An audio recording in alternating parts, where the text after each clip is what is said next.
because we're just 1 year away from it. We're just 1 day away from the 1 year anniversary of when someone tried to murder the president of the United States on national TV. We're going to bring in Republican strategist and managing editor of Nest Point, John Thomas, as well as trial attorney and host of Today with Dr. Wendy Patrick.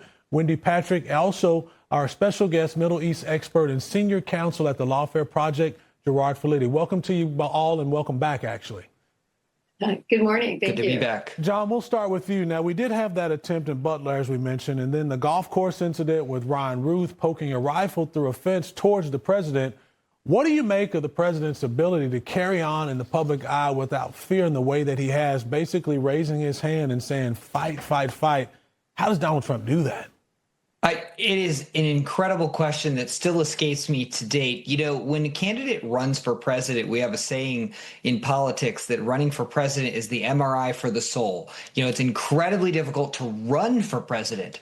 But what President Trump endured with all the lawfare, et cetera, running, and then the assassination attempt, actually multiple assassination attempts, what that tells me is it revealed his true character, which is some politicians have slogans that they're tough, they'll stand up for the people, etc. But oftentimes it's fake. They're platitudes. A person's real character and real resolve is revealed in that ultimate moment of crisis when their own life is on the line. And what did President Trump do in that moment? Instead of hunkering down, cowering, he stood up and he spoke to the American people and said he's not going to quit. We've got to fight. It really was so emblematic of everything that President Trump stands for and what he thinks America stands for as well. Sure. I mean, I saw it unfold live, and my heart was relieved to see him stand up and do what he did. Gerard, I want to get into this story.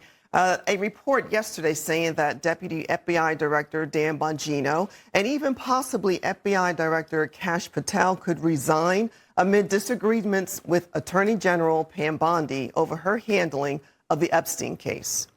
So the White House, they ripped those reports as baseless yesterday. Gerard, what's going on at the FBI? I think what we're seeing is a frustration on the part of Patel and others that there is not more transparency into the Epstein investigation, into disclosing publicly documents, videos, everything that's known. I think that a lot of people had questions. What happened to that client list? How is there a client list? Why are there no prosecutions? And for the FBI that's been investigating this, consider that there may very well have been a cover-up after Epstein died, it's kind of a slap in the face. You don't know what is going on, and the Attorney General seems to be giving a statement that's at odds with what you've been saying publicly. But at the end of the day, I think this disagreement is more media madness than anything. I think that the Trump team is solidly behind law enforcement and solidly behind getting to the truth. And we saw a report. We know we have information that's what's going on, and I don't think anyone's going to be resigning over it. Sure. So I do want to pivot here, Wendy. After President Trump announced his plan to slap Canada with a 35% tariff on August 1st, Canada did respond, and they're going to postpone their plans to hit the U.S. with retaliatory tariffs, signaling that they actually are looking to negotiate. So, Wendy, my question is Trump actually proven what he's always said, that this tariff policy is, in fact, an effective tool like he told us it would be?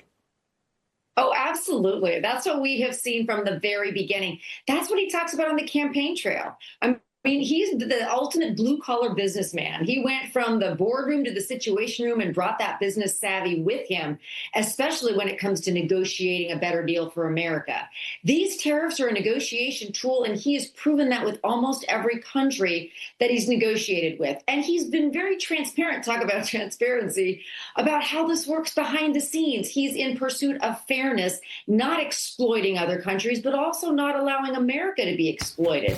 And on top of all of that, we've already seen a lot of economic analysis as to whether or not these tariffs, even if they've been in place briefly, some of them are really inuring to the detriment of the American public. And even if that would be true in the short term, I think his larger goal, as he keeps stating, is to make sure they're worked out behind the scenes, deals are made, and that's what we're seeing going on in real time, including, as you just teased up, with Canada. Yeah, so John, we know that the left was predicting that the end of the world was going to happen with these tariffs. The sky was falling and that we would never see our economy recover, but we've seen just the opposite. We've seen a positive job growth.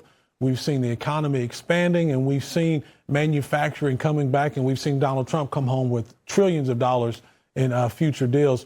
What do you make of what's happening with the president, who just seems to keep winning?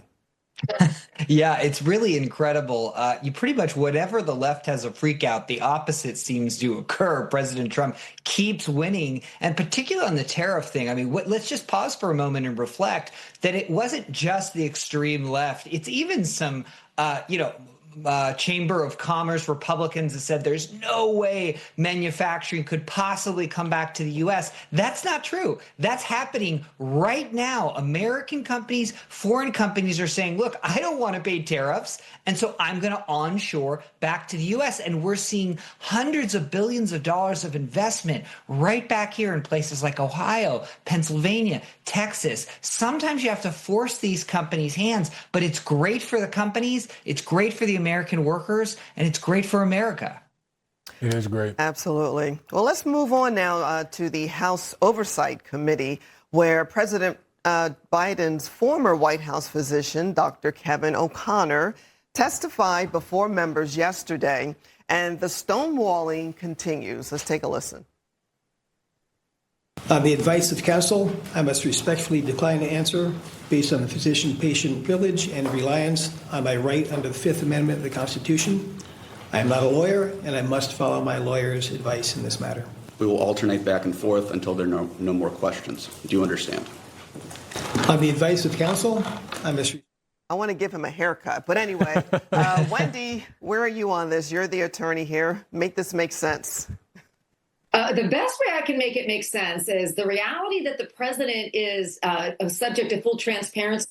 John says an MRI. I'll say a full body scan, including your baggage.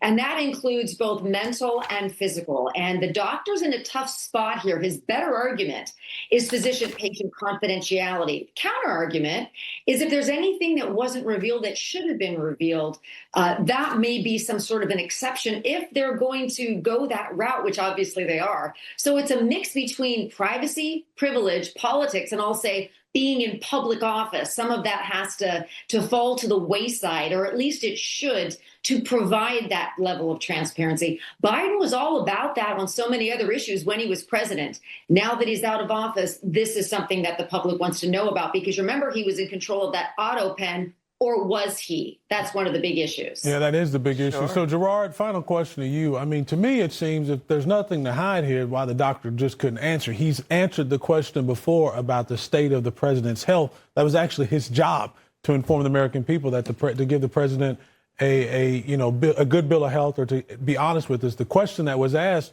was he asked to lie about the president's health? Why couldn't he answer that simple question? Well, you read my mind. What's telling to me is that he invoked the Fifth Amendment. He could have just stuck with physician-patient privilege, let a court decide whether it's waived, and then come back and then claim the Fifth.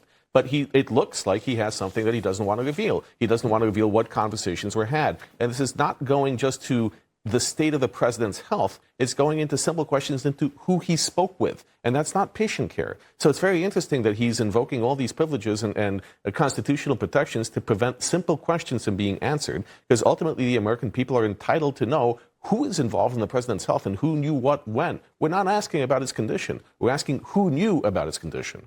Such a good point. Well, John Thomas, Dr. Wendy Patrick, Gerard Filitti, thank you for your insight this morning. Thanks so much. Thank you. Have a great weekend.